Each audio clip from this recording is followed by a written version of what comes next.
دیا. لوگ آگے دیکھنے بول رہی ہے یہ دیوار میں اگر یہ اینٹ کی جگہ خالی نہیں رہتی تو گھر کیا ہو جاتا مکمل ہو جاتا.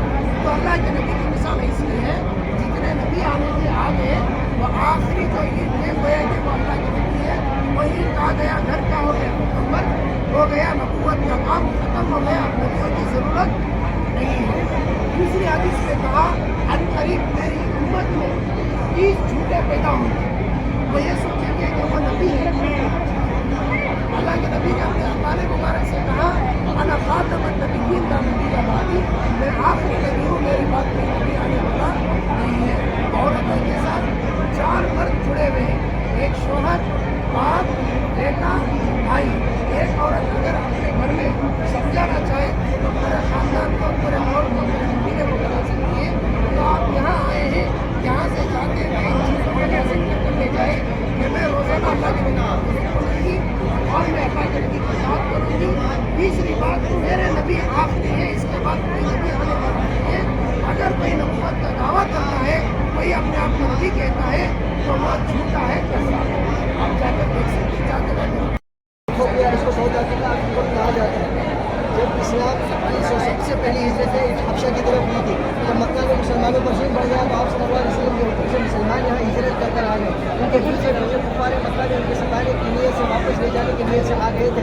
حضرت جعفر بن ابی طالب جو مسلمانوں کے خاتمہ کے امیر تھے, وہ اس وقت کے بادشاہ نجاشی جو کرسچن بادشاہ تھا اس کے پاس گئے. اس کے پاس جا کر خطاب کیا. اس کے ساتھ ساتھ انہوں نے قرآن سے سورہ مریم کی چند آیات تلاوت کی. جب یہ آیات نجاشی نے سنی تو اس سے متاثر ہوا, خوش ہوا, تو مسلمانوں کو اپنے ملک میں رہنے کی اس نے اجازت دے دی اور کفاروں کو وہاں سے افاتفا کر دیا. پھر بعد میں نجاشی نے بھی خفیہ طور پر اسلام قبول کیا اور اسی حالت میں اس کی وفات ہوئی. حضرت جعفر بن ابی طالب نے جو خطاب کیا تھا وہ آپ آگے دیکھ سکتے ہیں.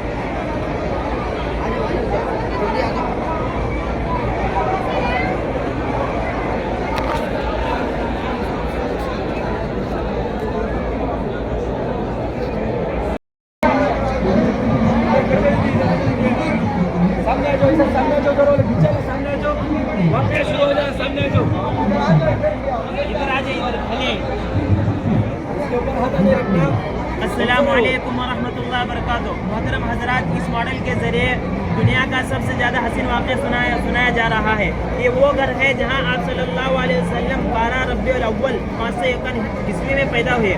صفا اور مروہ دونوں پہاڑ ہیں اور قریشی خاندان کے مکانات ہیں. یہ آپ صلی اللہ علیہ وسلم جب پیدا ہوئے اس وقت مکہ مکرمہ اس طرح تھا. آپ کا نام محمد اور احمد دونوں تھے. ایک نام آپ کے دادا نے رکھا اور ایک نام آپ کے والدہ نے رکھا, آمینہ رضی اللہ تعالیٰ عنہ. آمینہ رضی اللہ تعالیٰ عنہ نے احمد رکھا اور ان کے دادا نے محمد رکھا. درود شریف کا نذرانہ پیش کرتے آگے جائیے. یہ ہے حاجیوں کا واقعہ.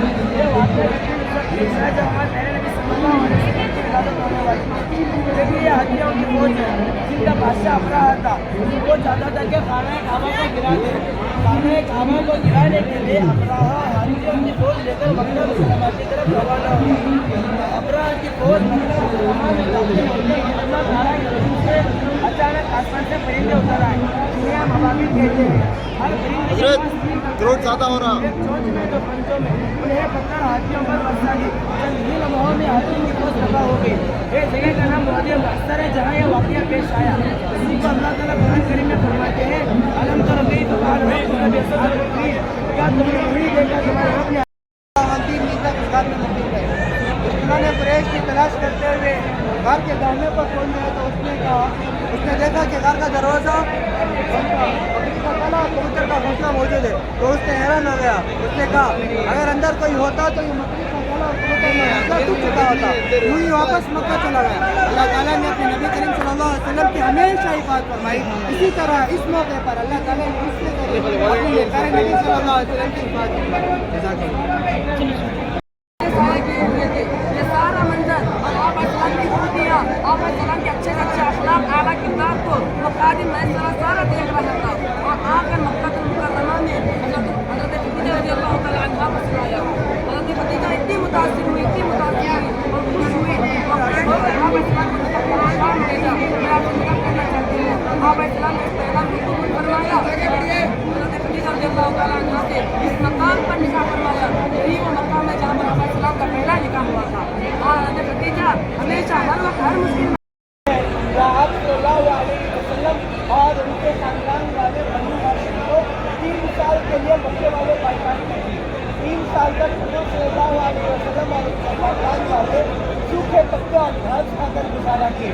3 سال کے بعد بھی ایگریمنٹ پورا کیے کھا کے بیان کے آخر میں صرف اس میں اللہ کا نام باقی تھا. مکے والوں نے آپ کو دیکھا انہوں نے فوراً اپنا پیغام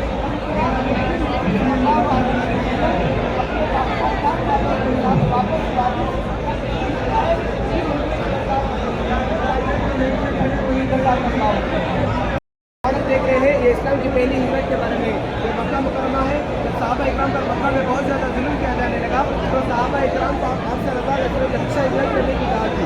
لہٰذا بہت سارے صحابہ مکہ مکرمہ میں اپنا گھر بار جائیداد سب کچھ چھوڑ کر مکہ مکرمہ میں سمندروں کو پار کر کے اچھا ہجرت کرنے چلے. چھوٹا سا ماحول ہے. آگے سب سے پہلے 4 صحابہ اسلام قبول کرے. حضرت خدیجہ, حضرت علی, حضرت ابوبکر, حضرت زید بن حارثہ. یہ 4 صحابہ اسلام کی بنیاد بنے تھے. جب وہ غار ہیرا ہے وہاں سے اللہ کے نبی نکل دیکھنے کے نیچے کعبۃ اللہ نظر آتا تھا. کعبۃ اللہ کو دیکھ کر روتے تھے.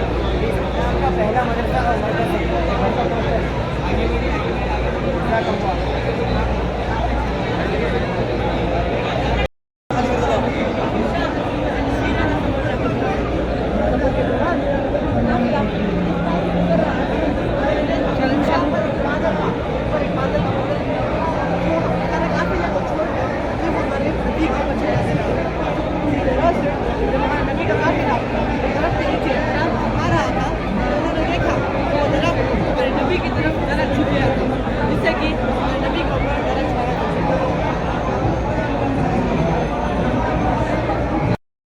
اس وقت کا ایک بیٹا تھا مگر بعد میں اللہ تعالیٰ 10 بیٹے عطا فرمائے. عبد المطلب کو عبداللہ سے بیعت محبت تھی. اس کے جان بچانے کے واسطے 100 قربان کیے. قربان کرنے کے بعد عبداللہ ایک سیاسی قافلے کے ساتھ شام میں سیریا گئے. واپسی پر وہ بیمار ہو گئے. بیماری پڑنے کی وجہ سے یثرب میں یعنی پہلے مکہ مدینہ ایسے تھے بیمار ہو کے وہیں مر گئے. اس سے اللہ کے خاص مسجد کا حصہ تھا. آگے بڑھو بھائی آگے بڑھو. جنیش نے آگے آ جاؤ. پہلے کا حصہ تھا اس سے. جنیش آ جاؤ آ جاؤ آ جاؤ آگے آ جاؤ.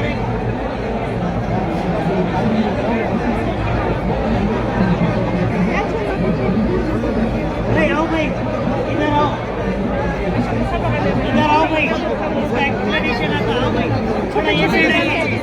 اسلام کا پیغام چلا ہے. اسلام بہت اچھا لکھا ہے یہاں کے لوگوں کو.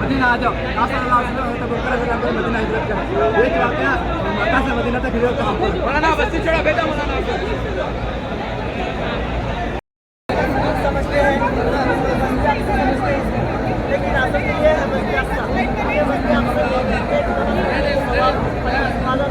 برابر ہے. بہت مختصر سمجھانے کا بہت ہے. یہ ابراہیم علیہ السلام کے زمانے کا کعبہ ہے. یہ زمزم کا کنواں ہے. یہ صفا پہاڑی ہے اور یہ مروہ پہاڑی ہے. یہ علیہ السلام کا جھولا ہے.